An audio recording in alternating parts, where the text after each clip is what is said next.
Hi everyone! For today's video po is i-share ko po ang naging journey ko from Davao City International Airport to Puerto Princesa International Airport.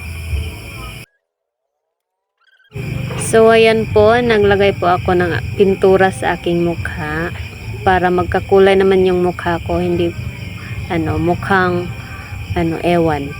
So, ayan yung final touch. And, nandito na po ako sa front ng International Airport. Sa may highway po ito.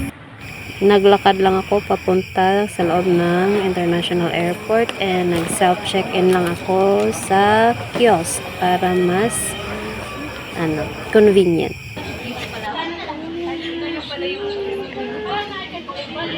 Welcome to Davao International. Waiting to be down. Niya pang 8 ako ang flight. Pero nagsayo lang po kay medyo gloomy ang weather. Yung sumabasa sa gawas. Every time nagka-travel ko, nag-avoid yung ko og check-in luggage mo ng hand carry ragid ako as much as possible. Pero overpacking lang gihapon ko pag abot sa venue. Naghagdi masuot. Hello. Etong TBA po sa boarding gate is to be announced po ang meaning niyan. Na wala akits. Kasi first time ko nagka boarding gate na TBA. So nag-ask ako sa crew ng Cebu Pacific and sabi niya, to be announced po yan ma'am. Kasi very early kasi ako nag-check-in. Kaya wala pang assigned gate sa akin.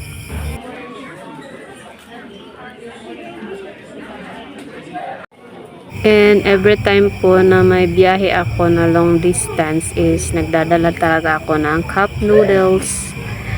At this time, itong biyahe ko, nakalimutan ko talaga magdala ng kutsara. Kaya nakabili ako dito sa airport. And dito na rin ako bumili ng tubig. Yan, maraming pasahero itong time na to na bumiyahe ako. Yan. Always be keen po sa ganitong ng airport. Kasi dyan mo makikita yung mga flight numbers at saka on time ba yung flight mo. Yan. Nasa gate lounge 8 kami. Lumabas. Yan. Pababa kami ng airport kasi akit po kami sa sa eroplano na sasakyan namin for going to Puerto Princesa.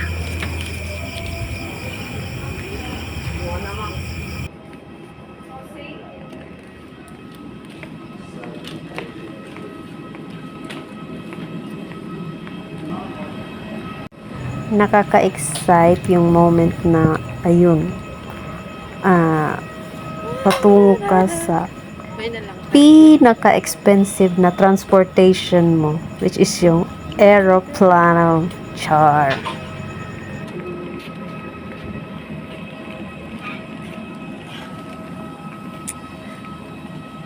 Where are we going? Where are we going?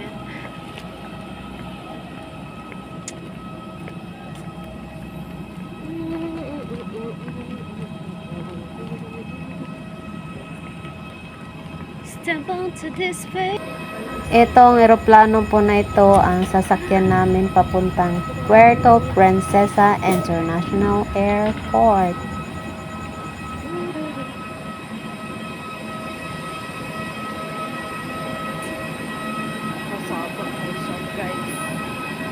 Hello, Cherry Cherry.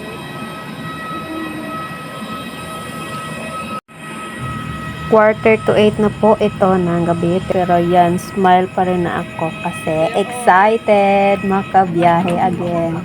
So ayan, yan po yung loob ng aming aeroplano.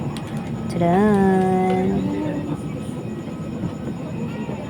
And reminders lang, yung bagahe mo na ilalagay mo sa overhead bin, hindi po obligasyon ng flight attendant yon na ilagay ang yung bagahe sa overhead bin. Nandyan lang po sila to assist you para ilagay mo yung bagahe mo sa overhead bin.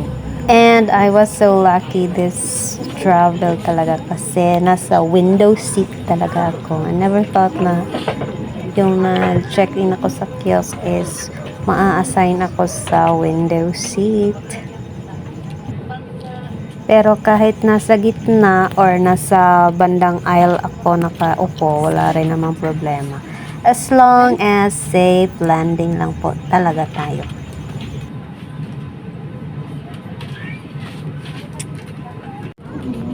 Buckle up always!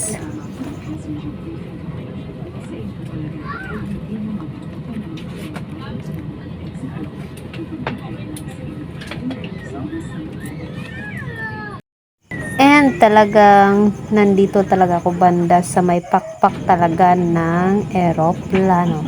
Yan po ang aming eroplano na sasakyan.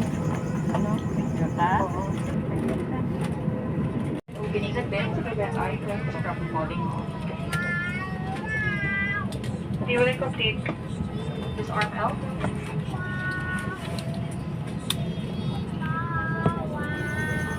Etong sila ma'am, kasabay ko, nakachika ko na rin. Sa Astoria daw yung check-in nila. Ako naman is sa Bamboo Suite. Yay! Ayan, flight mode na tayo niyan. Ayan. Napaka-calming talaga yung mode kapag gabi yung flight. Every time na nag-air fogging ako sa eroplano, hinuhold ko lang yung nose ko and then nag-blow ako while naka-hold sa nose ko. And kapag may nag-puff na po sa ears nyo, yun, okay na yun. Yan. Ito na po yung International Airport sa Puerto Princesa. So, ang daming Cebu Pacific dito.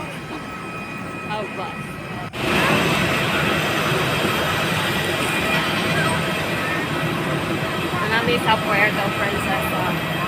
Almost 10 na sa gabi.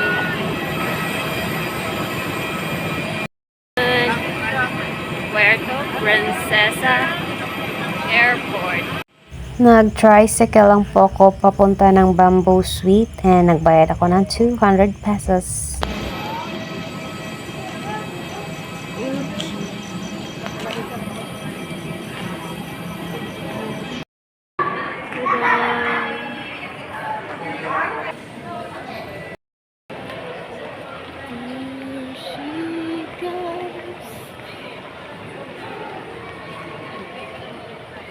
Kung nagustuhan mo ang video na to, please do subscribe, follow, like, and comment, and share mo na rin ang video ko. Thank you very much!